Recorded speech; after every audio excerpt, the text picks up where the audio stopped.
Hello dear InstaForextraders! Hello and welcome to our combined market review brought to you by me, Marina Generalova. And me, Anna Kasatkina. Today we are going to give you a summary of currency and stock markets for the last week. Anna, what was the dynamic of the US dollar last week? On Friday, the dollar was sliding because of dull statistics and the speech of Janet Yellen favoring ultra-easy monetary policy. Moreover, the Empire State Manufacturing Index sank to a negative reading, which came as a surprise for markets and pushed the dollar lower. The ICE dollar index sagged to 80.824 from its Thursday's mark of 80.986 points.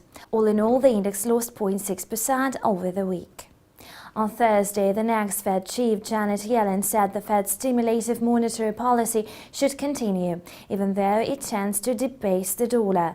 This announcement looks inconsistent with the U.S. jobs report for October. The economy added 204,000 jobs, which beat the expectations and fueled talks of possible quantitative easing tapering in December. Friday was also marked by a release on the U.S. industrial production. It turned out that in October the output dwindled for the first time since July, regardless of a flat forecast. It should also be said that the dollar inched up from 99.99 yen logged on Thursday to 100.19 yen. The weekly gain of the greenback versus the Japanese yen was 1.1%. On Thursday, the American currency went beyond 100 yen, and that is something that hasn't been observed since mid-September. Analysts say the break of this psychological benchmark came in line with the target Japan's monetary regulators set in January. At the same time, the euro rate to the dollar left its Thursday's level of $1.34.58 and got to $1.34.93, posting a 1% weekly gain. And now let's review the developments on the stock market last week. The market participants took into account the remarks of Janet Yellen reaffirming her support for the Fed's ultra-accommodative monetary policy, though the stock market was bullish on Thursday and Friday. ExxonMobil Corp was among the frontrunners on Friday. Its shares surged as Berkshire Hathaway, run by Warren Buffett, picked up a big stake in its stock. The stock rose by 2.2%.